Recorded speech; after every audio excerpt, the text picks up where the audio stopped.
The war in Kurukshetra is just about to begin. Arjuna, the warrior, sees his family members on the other side of the battlefield. Deluded and intending to give up the fight, he questions his divine charioteer, Krishna, who teaches him about his duty and about how his family members are destined to die. Krishna tells him that he must perform his karma without emotional attachment to the results and treat victory and defeat alike. After providing this teaching to Arjuna, Krishna makes a remark that is difficult for us to understand. O Arjuna, this attitude of mind has been presented to you from the perspective of Sankhya Yoga. Now hear the same from the standpoint of Karma Yoga. This statement brings up the question, how exactly can the advice of Krishna be called Sankhya Yoga when it seems to have no relation to the ancient teachings of Sankhya philosophy? In fact, the second chapter of the Bhagavad Gita, where this advice of Krishna to Arjuna is located, is even titled Sankhya Yoga. In this video, we'll try to answer these questions by an in-depth description of the Sankhya philosophy. We will show that the Bhagavad Gita actually critiques the Sankhya philosophy while also incorporating it. Later in this video, we'll also discuss Swami Vivekanand's criticisms of the Sankhya philosophy from the perspective of Vedanta.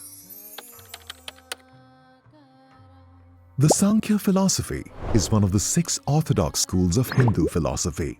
Unlike the much more well-known Vedanta school, however, Sankhya is a dualist or Dvaita school.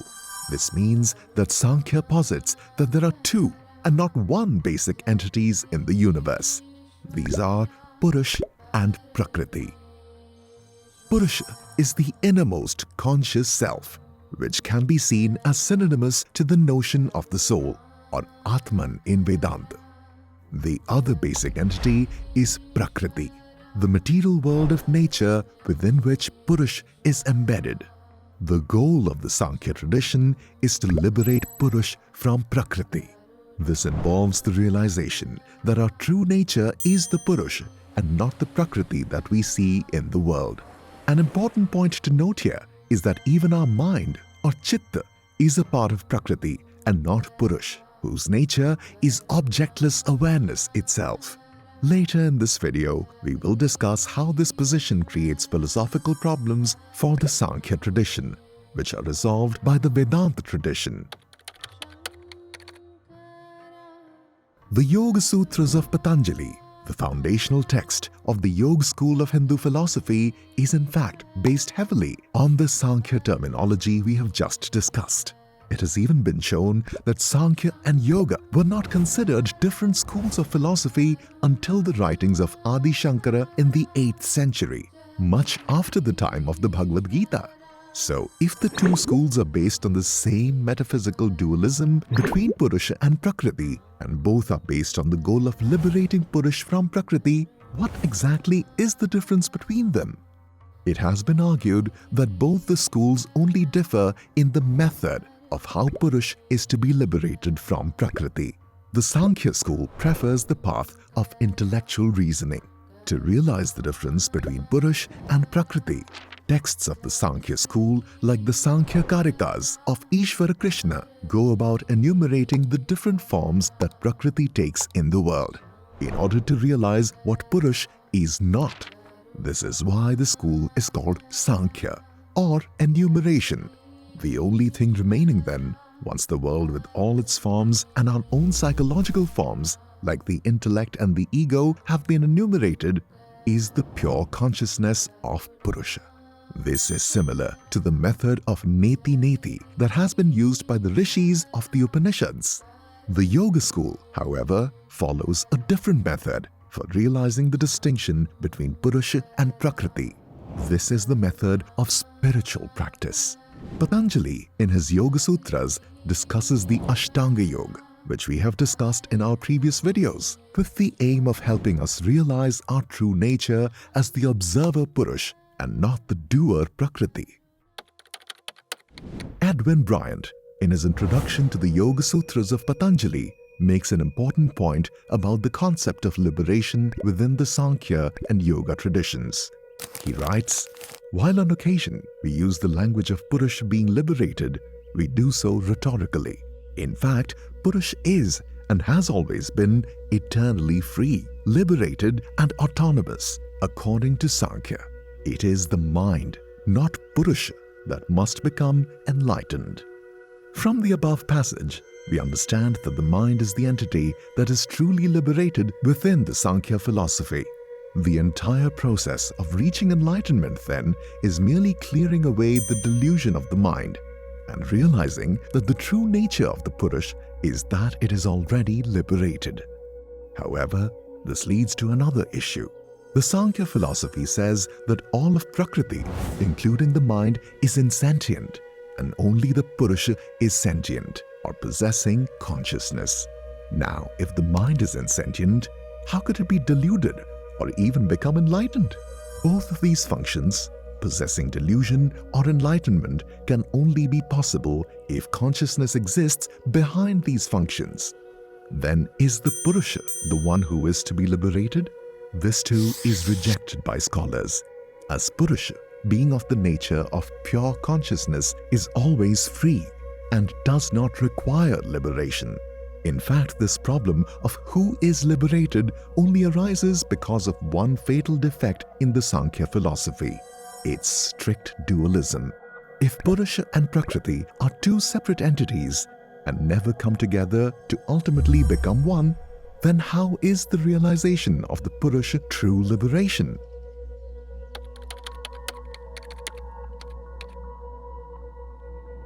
Swami Vivekananda, in one of his lectures titled Sankhya and Vedanta, raises some important objections to the Sankhya philosophy and shows how the Vedanta philosophy corrects these objections. He writes, "If we ask the Sankhya the question, who created nature? The Sankhya says that the Purusha and the Prakriti are uncreated and omnipresent, and that of this Purusha there is an infinite number." Our first objection is, how can there be these two infinites? The Sankhya philosophy then cannot answer the question of who created Prakriti. The Sankhya philosophy does not believe in a God as the creator of the universe and argues that nature is quite sufficient by itself to account for everything.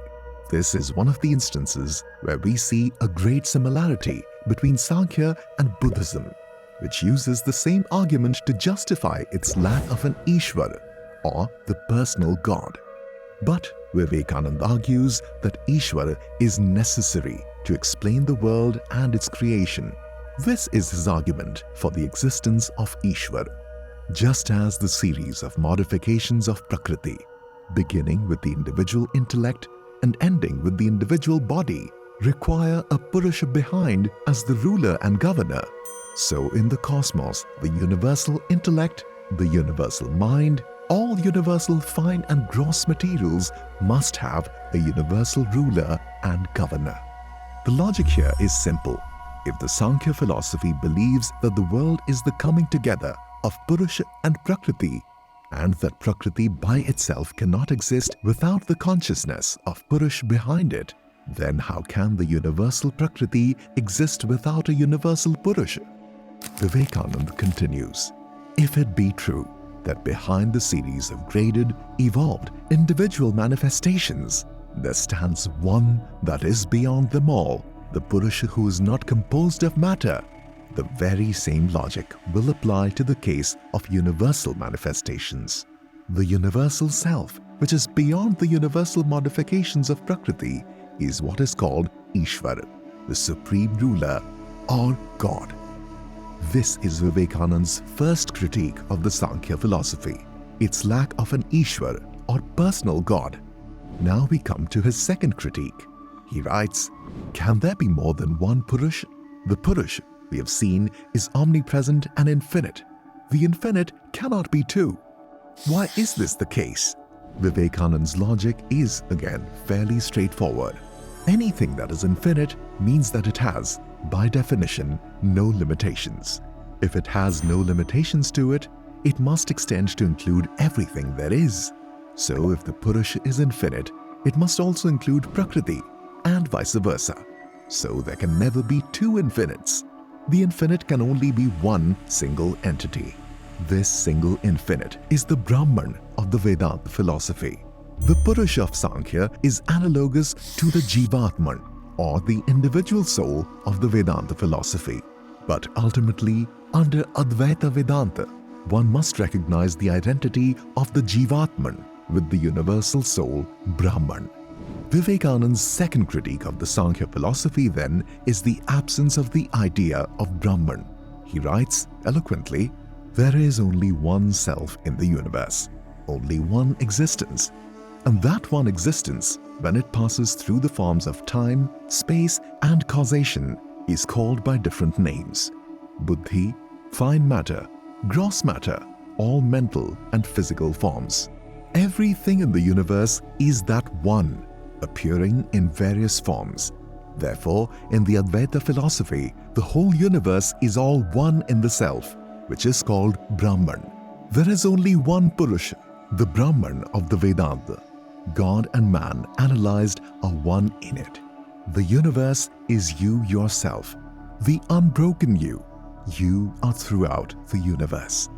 The answer to the question of who is liberated, which the Sankhya philosophy is unable to coherently answer, is thus answered by the Vedanta philosophy. The individual soul, the Jivatman, is liberated on realizing its oneness with Brahman.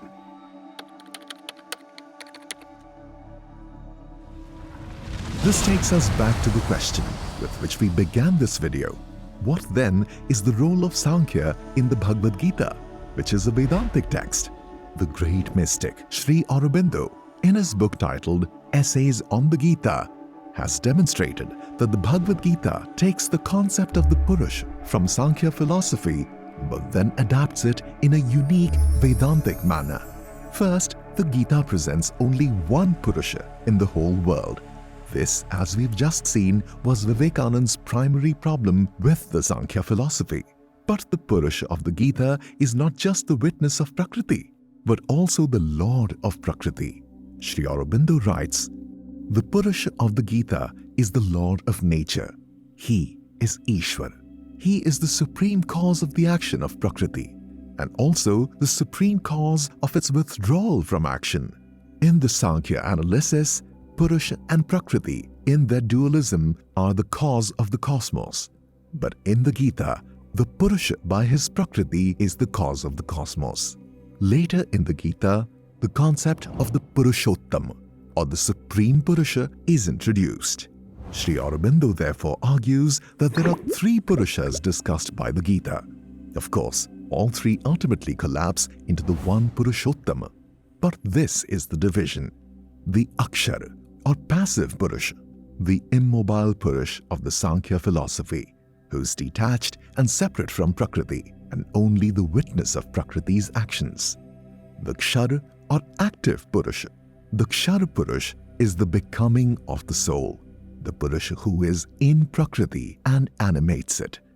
And the Purushottam, the Supreme Purusha, who is the Lord of both the passive and active Purushas, and is the creator of the world, who is at the same time outside the world.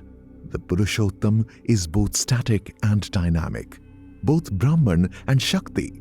Sri Aurobindo writes, "As Purushottam, he is above both the aloofness from nature and the attachment to nature." The Triple Purusha is the Bhagavad Gita's ingenious modification of the Sankhya philosophy, which allows for the introduction of Vedanta and Bhakti into this greatest of scriptures. In this video, we've tried to present a detailed discussion of the Sankhya philosophy and its critiques. What do you think about this philosophy? Do you think the Bhagavad Gita finally solves the problems inherent to the Sankhya philosophy? Let us know in the comments below.